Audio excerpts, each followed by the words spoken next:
right, so our study of physics starts with the two types of measurements. Any measurement you can think of either breaks down into a vector measurement or a scalar measurement. Some of you know the difference already. Others of you are like, what? Vectors and scalars. Who has not had this in a previous class? Okay, yeah, it's a lot of you. All right, so all we mean by a vector measurement is it's a measurement that has both magnitude and direction. Now, this word magnitude can be confusing for students. On the first few quizzes, I get a lot of students that come up and they say, Spaldo, what do you mean by the magnitude of the force? The question will say, solve for the magnitude of the force. So what does that mean? Find the magnitude of the force. Magnitude refers to the size of the force, how big the force is. So magnitude simply means how big, how much, how far, how fast. If you're talking temperature, you know, how, did I say how hot already? How hot, how time, how long. You cannot have a measurement without a magnitude. It's impossible. You have to have a magnitude. It tells you how big the measurement is. Now, direction is simply which way. In physics, direction is given in there's two different what we call frames of reference. Direction is either given in terms of x, y, or the other possible frame of reference that you're going to see is north, south, west, and east. So those are referred to as frames of reference. It's how you're describing the direction. You know, so the problem would say, you know, the object moves in the positive x direction, or the object moves north. Okay? Now look at this diagram here. I picked this diagram because you can see, or not diagram, photo. You can see in this photo what's happening. Which way is that car accelerating? To the left, like this. So we show vectors as arrows. Vectors are drawn as arrows because arrows show magnitude and direction. The direction is pretty obvious, whichever way the arrow is pointing. How do you show magnitude with an arrow? By the length of the arrow. So if you wanted to show an acceleration that was double the first acceleration, you would just draw an arrow that was twice as long. Okay? Vectors are drawn as arrows. Okay, now scalar measurements are measurements that do not have a direction. They have magnitude only. So examples would be time. Does it make any sense to put a direction on time? You know, it took me 15 minutes south to solve that problem. No, you wouldn't put a direction on the time. How about temperature? Bake those cookies at 350 degrees Fahrenheit east. Does that make any sense? No. You don't put direction on temperature. You don't put direction on time. You don't put direction on volume. If you're talking how many gallons your fish tank holds, you wouldn't say like, oh, it's a 40-gallon south fish tank. It doesn't make any sense. Okay? So vectors have direction. Scalars do not, but both have magnitude. You have to have magnitude for it to be a measurement. All right, now, there are a couple terms that sound similar in meaning, but are different. So the first pair of terms, displacement and distance. All right, displacement is vector. This is the vector term, and then distance is scalar. So to make this real clear, if you took distance and added a direction, then you're talking about displacement. Basically, displacement is distance with a direction. Okay? All right, another name for displacement, and you'll see this in the homework set and on exams, you should know that displacement is also known as, aka, change in position. Change in position is displacement. And if you look at the equation for displacement, you know, you see it right here. So what does delta mean?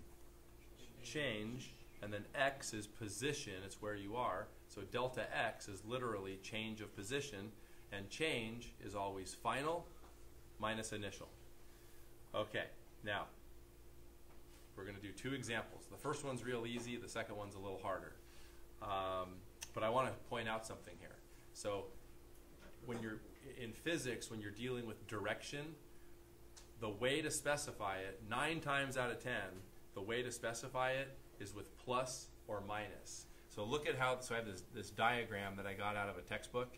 Notice that these positions here are all positive, and then notice that these positions here are all negative. You know, like when you go down to the bike path in Redondo, have you guys been down there? And you see like at the very southern end of the bike path, they have the big 0, right? 0.0. And then you start heading north on the bike path and you come across 0.5 and then 1.0. That's telling you your position relative to the 0 marking, right? Now look, the way they have this set up, which way is plus and which way is minus? To the right, heading this way is positive, and then heading this way is negative. Does everybody see that? Okay. So plus and minus is how we specify direction. And it's the same as in math. You know, in math class, you do this. You say to the right is plus, you know, positive x, positive y, negative y. This is our sign convention 90% of the time. There will be problems where what we're going to do, or you'll make the decision. You're going to say, you know what, I want down to be plus, because that's just going to simplify the calculation. So you go, okay, and just show it on your work. Just go, all right, I am saying for this problem that down is plus and up is minus. But unless otherwise stated, our convention is up plus down minus, to the right plus, to the left minus. Is everybody with me? Okay, so let's calculate displacement and distance for 2 situations. So the first one, and I just made this up, so first one is as the car travels from point A to point B, calculate the distance traveled and the displacement. So point A is right here at the 30-meter position, and then point B is right here at the 50-meter position. So for that journey from A to B, calculate distance traveled and displacement. Okay, so what do we get for distance? From A to B, distance traveled is 20 meters. Bam, easy. All right, displacement, I know it's easy, but let's pretend it's not easy. Let's use the equation and everything. Delta x is position final minus position initial. So that means that delta x, position final is the 50, so 50 meter. The initial position was the 30 meter, so we get a delta x of 20, but positive. Now, why am I emphasizing the positive? Because displacement is a vector, and vectors should always have what? Direction. So look, this positive, the fact that it came out positive is telling us a direction. So back to what I was saying, this way is plus, the other way is minus, right? So the car moved to the right, okay? And then what's the 20 meters? The 20 meters is the magnitude. So vectors have magnitude and direction. In physics, plus and minus tells us direction. Okay, easy enough? Now, let's try a harder one.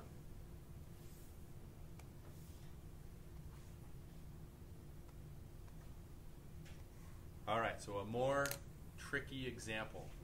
As the car travels from point A to point E, now let me be clear here, because earlier periods were like, they thought I meant the car was going directly from A to E.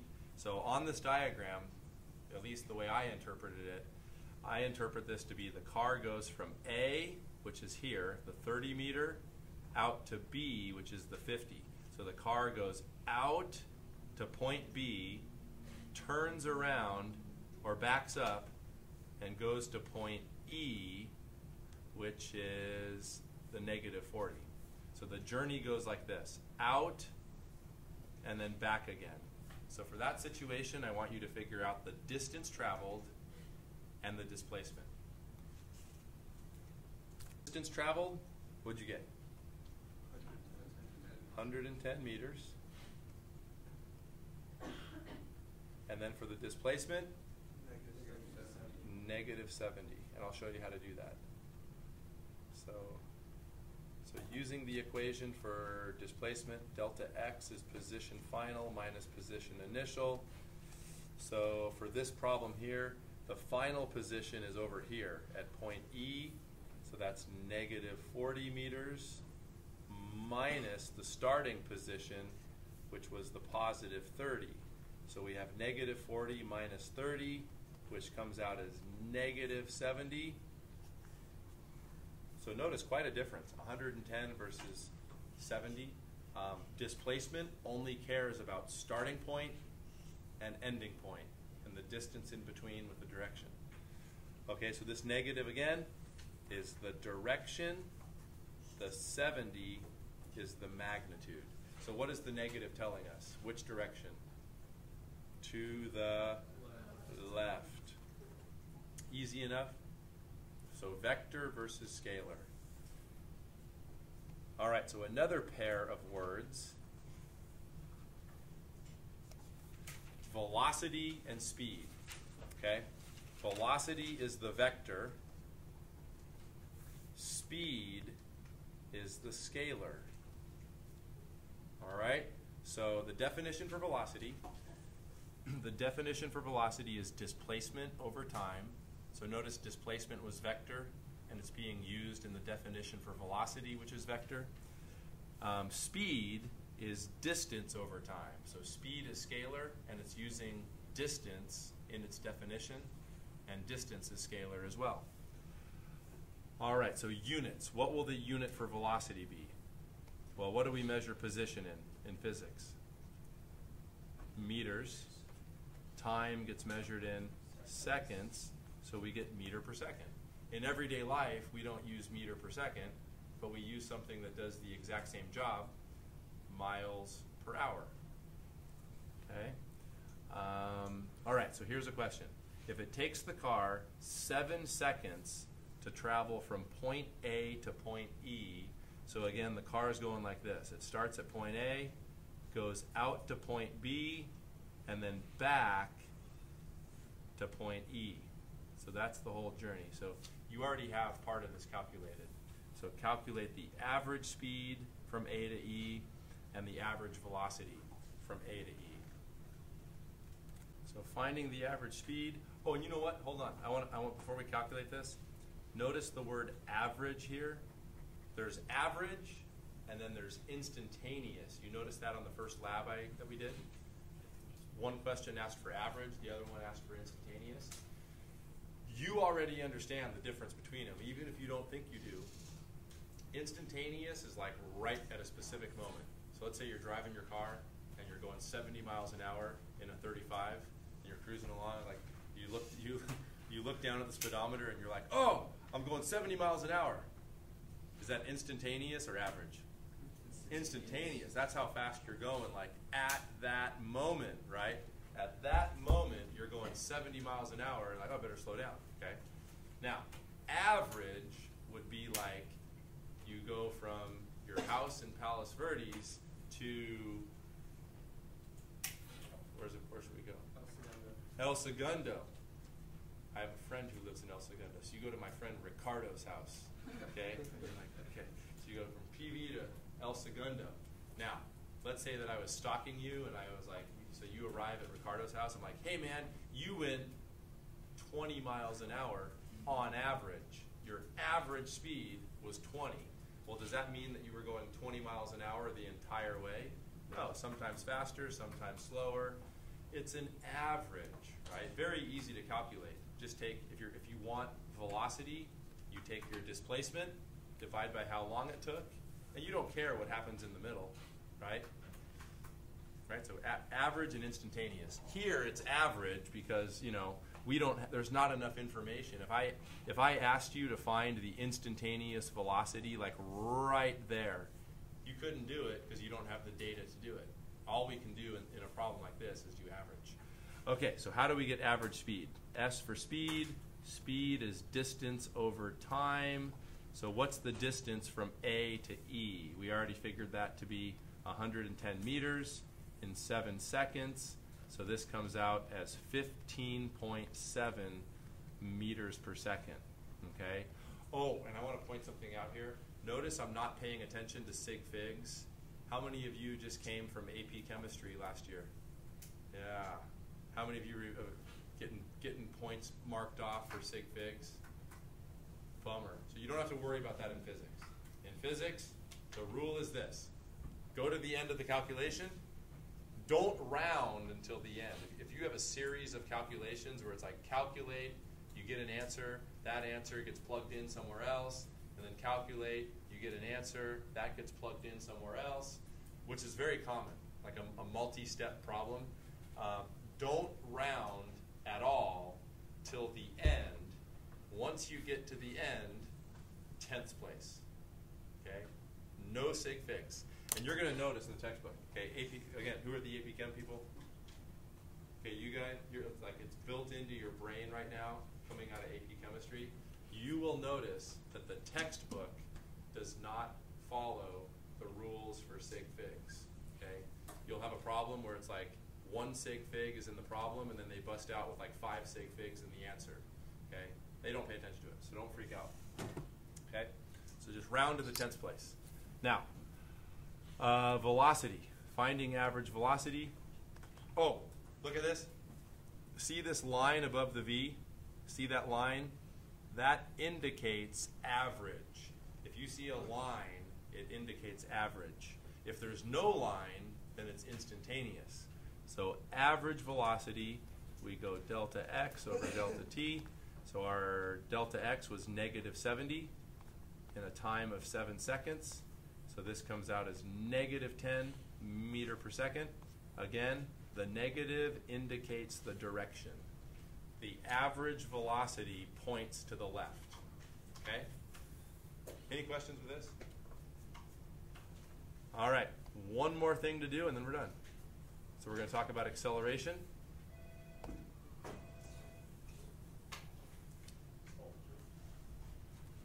You guys all know what acceleration is just from being alive. What's acceleration?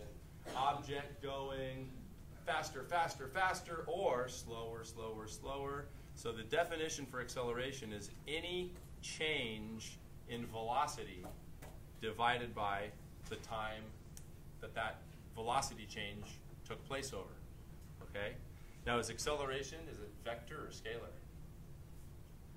It's vector, right? Velocity is vector as well. Acceleration has direction. Acceleration has direction. Now, let's start by looking at the unit for acceleration. What do we measure velocity in? The numerator here is velocity. That is measured in meters per second.